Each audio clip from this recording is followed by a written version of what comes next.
inkişafa meyillidir. Salam hörmətli tamaşaçılar, bu çox aktual məsələdir. Onun haqqında saatlarla danışmaq olar, amma əsas göstəricilər burada ondan ibarətdir ki, bizdə həyata keçən islahatlar öz bariz nəticəsini verir. Və bu günləri biz bu haqda daha geniş bir formatda Azərbaycan Respublikasının Kənd Təsərrüfatı Naziri Məcnun Məmmədovla söhbət edəcəyik. Salam bir daha, Məcnun müəllim, mən sizi görməyə şadam və əvvəlcədən təşəkkürümü bildirirəm ki, bizim üçün vaxt ayırmışsınız. Əminəm ki, bizim tamaşaçılarımızı çox maraqlandıran məsələlər ondan ibarətdir ki, bizim aqrar sektor hansı templərlə inkişaf edir. Və bu bir həqiqətdir ki, bəli, son illər ərzində məhz dövlət başçısının diqqəti nəticəsində böyük irəliləyiş əldə olunur. Və mən istərdim ki, elə söhbətimizin əvvəlində siz bu məsələyə bir aydınlıq gətirəsiniz ki, nəyin hesabına biz irəliləyişi və müsbət göstəriciləri əldə etmişik. Çox mənim ilk öncə də salamlayıram sizi, xoş gəlmişsiniz Kənd Təsərrüfatı Nazirliyinə. Ümid edirəm bugünkü müzakirəmiz kənd təsərrüfatında aparılan islahatların və planlanan işlər haqqında ətraflı məlumat verməyə xidmət edəcək. Kənd təsərrüfatında əlbəttə ki, toxunduğunuz məqam son neçə ildə kənd təsərrüfatı müsbət artım tendensiyası göstərmişdir və burada Azərbaycanın daxili iqlim şəraiti nəzərə alınaraq, Azərbaycandakı ənənələr nəzərə alınaraq aparılan məqsədyönlü aqrar siyasətin nəticəsidir. Burada Cənab Prezidentin göstərişləri çərçivəsində həm regionlaşma, müxtəlif məhsulların hansı bölgələrə uyğunlaşdırılması, eyni zamanda da məhsuldarlığın artımı sayəsində daha çox məhsul istehsalının artırılmasına yönəlibdir. Biz bilirik ki, kənd təsərrüfatı iqlimə həssasdır və iqlim dəyişkənliyi kənd təsərrüfatına ciddi təsir eləyir. Bu nöqteyi nəzərdən ərzaq təhlükəsizliyinin təmini o perspektivdən əlbəttə ki, ümdə məsələlərdən biridir və əsas çağırışlardan biridir. İnanıram ki, Azərbaycanda bugünəcən əldə olunmuş uğurlar bundan sonra da davam etdiriləcək və hal-hazırda mövcud olan aqrar siyasət proqramları və eyni zamanda da planlanan aqrar siyasət proqramları ancaq bu məqsəddə xidmət edəcək. Aydın məsələdir ki, insanlar ümumiyyətlə bu sektorda çalışarkən onlar öz təxminləri ilə yanaşırlar problemlərin həllinə. Digər tərəfdən axı yan təsirlər də var. Yəni burada iqlim məsələləri, torpağın vəziyyəti, su çaşmalığı və s. Birazdan mən belə düşünürəm ki, siz bu məsələlərə daha səlis tərzə yanaşacaqsınız. Amma ilk növbədə bəlli olan odur ki, dövlətin dəstəyi olmadan bu sektor inkişaf edə bilməz. Bu hər yerdə belədir. Və əlbəttə ki, özünə məxsus mexanizmlər yaradılır ki, subsidiyalar özünü doğsunlar və hətta əlahiddə məqamlara xüsusi bir yanaşmalar da olsun. Bax, bu istiqamətdə hansı bizdə nailiyyətlər əldə olunub? Əlbəttə ki, tamamilə düzgün vurguladınız. Dövlət dəstəyi aqrar siyasətin ana alətlərindən biridir və dövlət dəstəyi sayəsində həm Azərbaycanda, həm dünyanın bir çox ölkələrində aqrar istehsala müəyyən bir yön verilməyə çalışılır. Azərbaycan da bundan fərqli ölkə deyil. Amma eyni zamanda da Azərbaycandakı dövlət dəstəkləri dünyadakı hal-hazırda tətbiq olan dəstəklərdən xeyli daha fərqlənir. Ən böyük dəstəyimiz bu həm məhsulun istehsalına, əkinlərin həyata keçirilməsinə olduğu şəkildə, eyni zamanda da kənd təsərrüfatında aqrar texnologiyaların, texnikaların, qoşquların tətbiqinə verilən güzəştlərdir. Bu nöqteyi nəzərdən biz dövlət dəstəyini aqrar sahədə həm bitkiçilik sahəsində, həm heyvandarlıq sahəsində var. Bitkiçilik sahəsində həm əkinə verilən subsidiya, həm eyni zamanda məhsula verilən subsidiya mexanizmləri mövcuddur. Eyni zamanda son dövrlərdə meyvəçiliyin inkişafı və giləmeyvəçiliyin inkişafı məqsədi ilə bir dəfəlik investisiya məqsədli verilən əkin subsidiyalarıdır ki, meyvəçiliyin həm stimullaşdırılmasına xidmət eləyir, həm də sahələrin artmasına xidmət eləyir. Eyni zamanda heyvanların alışına dövlət tərəfindən 60%lik güzəşt verilir.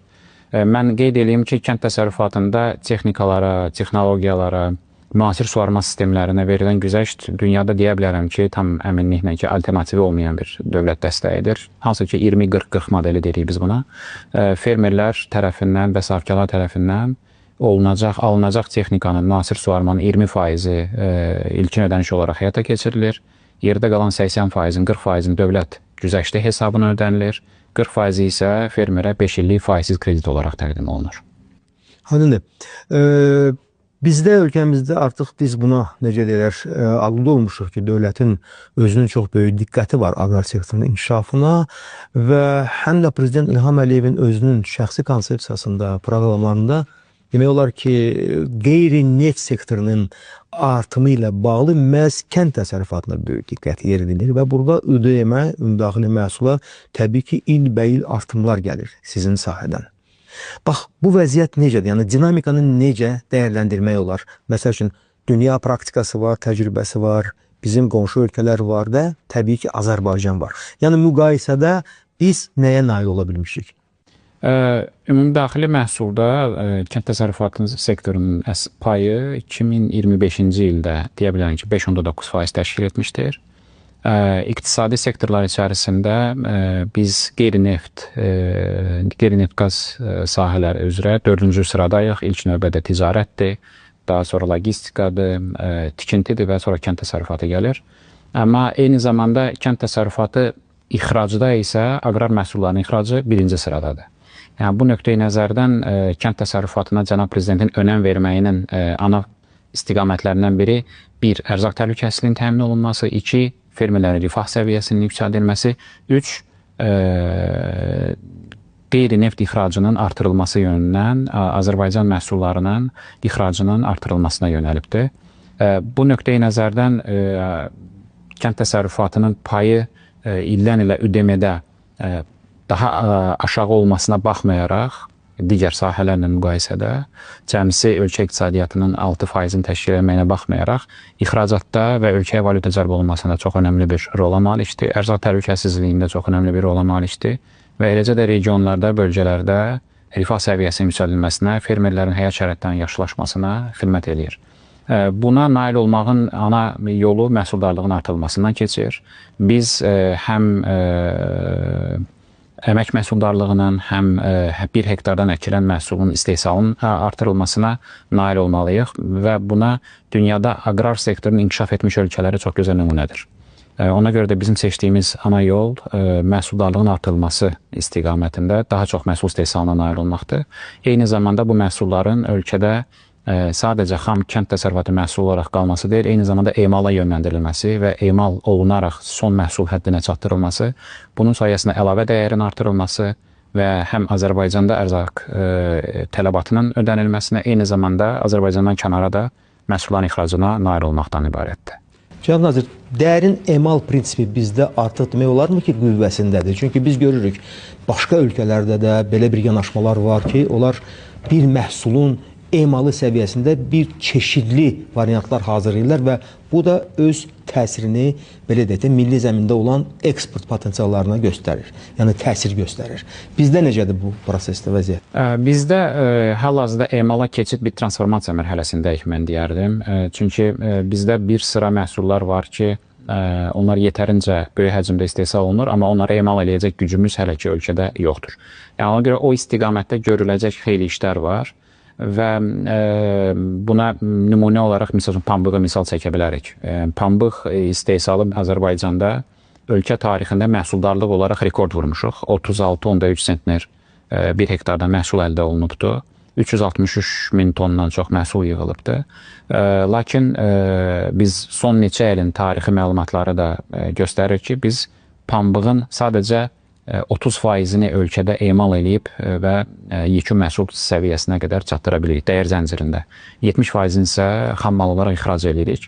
Biz müəyyən hesablamalarda göstərilir ki, biz o 70%-i də ölkədə saxlayıb onun emal olunmasına, son məhsul həddinə çatdırılmasına nail olduğumuz halda bu əlavə 1.3-1.5 milyard dəyərin ölkədə saxlanmasına gətirib xidmət edəcək. Əlbəttə ki, bu ciddi investisiyalar tələb eləyir və bugün ölkənin prioritetləri çərçivəsində bu istiqamətdə də tədbirlər görülür. Cənab nazir, siz investisiyalar haqqında danışırsınız. Bax, burada yalnız və yalnız dövlətin imkanlarına biz ümid bəsirik, yoxsa özəl sektorunda burada fəallığı var investisiya məsələlərində? Yox, əlbəttə ki, ümumilikdə bizim aqrar siyasətdəki ana istiqamətimiz özəl sektorun təşviqi və onun inkişaf etdirilməsidir. Və biz özəl sektorun səmərəli fəaliyyəti çərçivəsində məhsul istehsalının artımına xidmət edəcəyinə inanırıq. Bu nöqteyi nəzərdən investisiya, ancaq dövlət əlbəttə ki, o investisiyalarda müəyyən dəstək verir və o dəstəyin müxtəlif istiqamətləri var.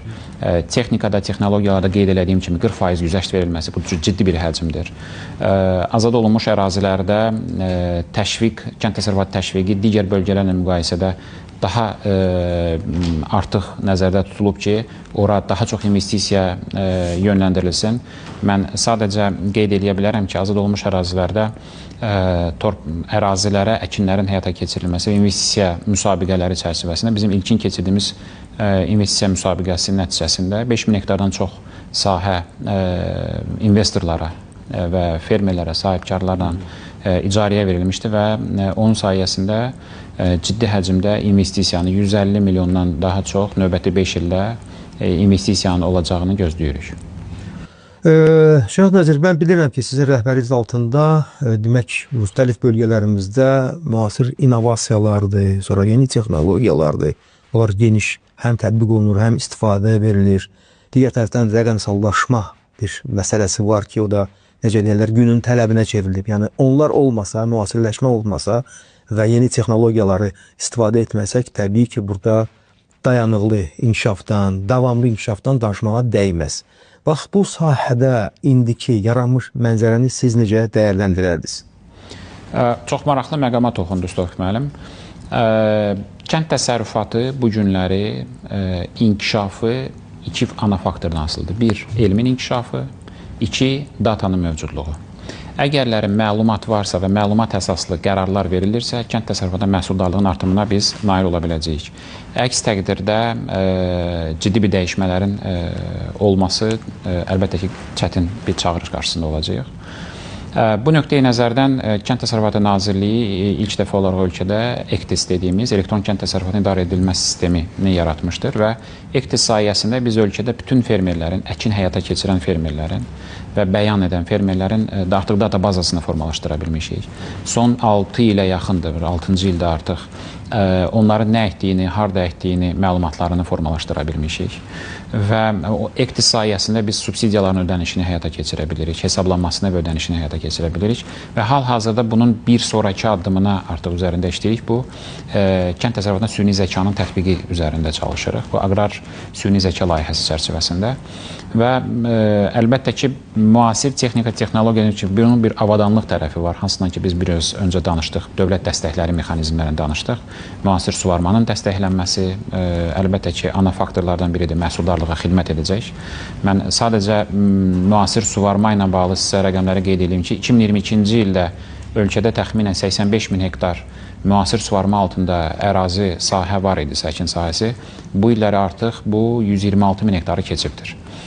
Bu dönəm ərzində, son 3 il ərzində bu 1.5 dəfə artım deməkdir. Öz-özlüyündə olduqca müsbət görsənsə də biz düşünürük ki, bu bizi hələ də yetərli deyil və qane eləmir. Çünki bizim suvarıla bilən sahələrin təxminən 12-13%-ni 3 il öncə 8%-ni, 7%-ni əhatə edə bilirdiksə, indi 12-13%-ni əhatə edə bilirik. Bu nöqteyi nəzərdə müasir suvarmanın tətbiqi əlbəttə ki, bundan sonra dəstəklənəcək. Süni zəkanın əsas rolu nədən ibarət olacaq? Süni zəka layihəsi çərçivəsində biz 30-a yaxın modul üzərində işləyirik. Bunlardan artıq 9-u, 8-i, 9-u artıq test mərhələsindədir. Bunlar, bu modullar torpaq xəritəsi moduludur, bitki xəritəsi moduludur, bitki sağlamlığı xəritəsi moduludur, misal çəkim, fermer reytingi moduludur. Daha sonra məhsuldarlığın proqnozlaşdırılması modulu, dərmanların optimal tətbiqi moduludur, örüş və otlaq sahələrinin idarə edilməsi modulu, misal çəkə bilərəm. Bunların hamısının məqsədi sahədən toplanan data əsasında həm peyk vasitəsilə, həm dronlar vasitəsilə, həm müxtəlif cihazlar vasitəsilə toplanan məlumatların emal olunması süni zəka vasitəsilə və mövcud vəziyyət, iqlim şəraiti, torpaq şəraiti nəzərə alınaraq, tarixi məlumatlar nəzərə alınaraq, əkilən bitkilər nəzərə alınaraq fermerlərə daha dəqiq məlumat xidmətlərinin verilməsinə nail olmaqdır. Cənab Nazir, təbii ki, insanlar bir çox hallarda yeniliklərə çox ehtiyatla yanaşırlar. Faktiki olaraq Aqrar sənaye indi biz görürük ki, elə dünya çapında da, sonra ölkəmizdə də necə inkişaf edir. Yəni texnologiyalar öz sözünü deyir, yeni bir ab-hava yaradır və s. Bax, bizim insanlar tərəfindən bölgələrdə, elə lap şəhərlərimizin özündə də olsun, onlar necə qarşılayırlar bax bu yenilikləri? Məsələn, siz süni intellektdən danışırsınız, rəqəmsallaşmadan. Yəni bunlarsız həqiqətən də müasir dönəmi təsəvvür etmək mümkünsüzdür. Amma bizim insanlar həvəslə gedə bilirlər, yoxsa yox bu proseslər? Yəni, bax, müşahidələr nədən xəbər verir? Çox maraqlı məqama toxunursunuz. Siz bir növü qarşımızda duran ana çağırışı səsləndirirsiniz ki, insanların illərlə və ya bəlkə də 10 illiklərlə alışdıqları adət-ənənələrini pozaraq müəyyən mənada yeni aqrar üsulların tətbiqinə, məlumatların toplanaraq onların əsasında qərarların verilməsinə cəlb etməkdən danışırıq. Çox sadə bir misal çəkim, torpaq analizlərini biz mümkün qədər yayılmasını ölkədə çalışırıq və torpaq analizlərinin əhəmiyyətini izah eləməyə çalışırıq. Bir çox hallarda torpaq analizlərinin verilib, amma analizlərin nəticəsinin nəzərə alınmadığını biz görürük. Mən burada fürsətdən istifadə edərək bir daha fermerlərə çağırış etmək istəyərəm ki, torpaq analizlərin ana məqsədi torpaqdan nəyə ehtiyac olduğunu soruşaraq və ona uyğun olaraq da gübrələmə proqramının, dərmanlama proqramının müəyyən olunmasına ehtiyac var. Yəni bizim fermerlərimiz nə dərəcədə çox bu şəkildə, elmli şəkildə yanaşdıqları halda daha yaxşı nəticələr əldə edə biləcəklər. Əlbəttə ki, ölkədə bu kimi nümunələrimiz var. Yəni elə fermerlərimiz var ki, çox nümunəvidir və hər bir bölgədə belə fermerlərimiz var. Biz Kənd Təsərrüfatı Nazirliyi olaraq bunların bir reyestrini formalaşdırırıq və bizim Aqrar İnnovasiyalar Mərkəzi çərçivəsində həm bölgələrdə təşkil elədiyimiz aqrar biznes festivalları olduqca geniş yayılıb. Demək olar ki, biz son 3 ildə ölkənin bütün rayonlarını əhatə eləmişik. Kənarda qalan heç bir rayon yoxdur. Hər il təxminən 30-35 rayonda müxtəlif aqrar biznes festivalları təşkil edirik. Buradakı ana məqsədimiz fermerlərlə texnologiyanı, gübrə dərmanları, müasir innovativ həlləri bir yerə, bir məkana gətirməkdir. Hətta bunları fermerin yanına gətirməkdir. Biz Azərbaycanın ucqar rayonlarında belə bu kimi festivalları təşkil edirik. Bu bir istiqamətdir. Eyni zamanda mən misal çəkə bilərəm, 25-ci ildən etibarən biz Azərbaycanı təxminən bir 20 ali təhsil ocağının təxminən bir 90-a yaxın tələbəsini müxtəlif bootcamplara cəlb eləmişik. Bunlar süni zəka və proqramlaşdırma fənləri üzrə dərs alan tələbələrdir. Bu tələbələri keçən il biz 5 belə bir bootcamp təşkil eləmişdik. Zəngilanda, Xankəndində, Şamaxıda, Sahtıda və Xaçmazda. Bootcamplərin təşkilində ana məqsəd gənclərin kənd təsərrüfatındakı mövcud problemlərin süni zəka vasitəsilə, proqramlaşdırma vasitəsilə həllərin axtarılmasına nail olmaqdır. Eyni zamanda onların gələcəkdə aqrar sektora meyllərini yönləndirməkdir ki, o həllərlə onlar bugündən çalışmağa başlasınlar. Eyni zamanda biz inanırıq ki, bunun sayəsində bəlkə də müxtəlif ideyalarla yeni startaplar yaranacaq və bu startaplar da özü-özlüyündə də həmin həllərin elektronlaşmasına xidmət edəcək. Və biz bu bölgələrdə keçirtməyimizin səbəbi biz o tələbələri müxtəlif fermer təsərrüfatlarına aparırıq. Fermer təsərrüfatlarında birbaşa fermerlərlə, sahibkarlarla onlar ünsiyyətdə olurlar və real problemləri dinləyib ona görə onun proqramlarını yazmağa, həllərini tapmağa çalışırlar. İnanıram ki, bu kimi tədbirlər genişləndikcə və daha geniş vüsət aldıqca bizdə bu transformasiya daha da sürətlənəcək. Yəqin ki, indi tədris prosesinə də, təlimlərə də çox böyük diqqət yetirilir. Çünki faktiki olaraq insanlar başa düşməlidirlər, onlar anlamalıdırlar ki, bunlar bacarıqlarını artırmalıdırlar, bilik və bacarıqlarını. Və bu məqamlar hamısı kompleks şəklində həll olunmalıdır. Məsələn ki, xaricdə biz bilirik ki, belə tədbirlər var, təlimlər, kurslar, tədris və s. Bizdə də yəqin ki, bu tətbiq olunur. Bizdə Aqrar Xidmətlər Agentliyi çərçivəsində Aqrar Təlim Mərkəzi var və Aqrar Təlim Mərkəzi vasitəsilə biz bölgələrdə müxtəlif mövzularda fermerlərlə görüşlər və təlimlər təşkil etməyə çalışırıq. Amma məncə bunun ən sistemli biz təşkil etdiyimiz hal-hazırda yolu azad olunmuş əraziləri geri qayıdan fermerlər üçün təşkil etdiyimiz. Çünki biz bilirik ki, ora qayıdan fermerlərin bir çoxu uzun illərdir ki, şəhər mühitində yaşayırdılar və onlar hal-hazırda torpaqla işləmək, müasir texnologiyalarla tanışdıq, elektron kənd təsərrüfatı ilə tanışdıq, müxtəlif dərman və gübrələrin tətbiqi, müasir suvarmanın tətbiqi, əhəmiyyəti bu kimi mövzularda və aqrar həllərin, aqrar qulluq mexanizmləri haqqında biz onlara təlimlər təşkil edirik. Hətta təlimlərin nəticəsində biz geri qayıdan fermerlərə təhkim edəcəyimiz əraziləri kimlər ki, əkinlə məşğul olmaq istəyirlər, aqrar fəaliyyətlə məşğul olmaq istəyirlər. Biz onlara təlimlər veririk, daha sonra imtahan keçiririk. İmtahanın nəticələri uğurlu olan fermerlərə də sertifikatlar təqdim edirik. Cənab nazir, amma əsas bizim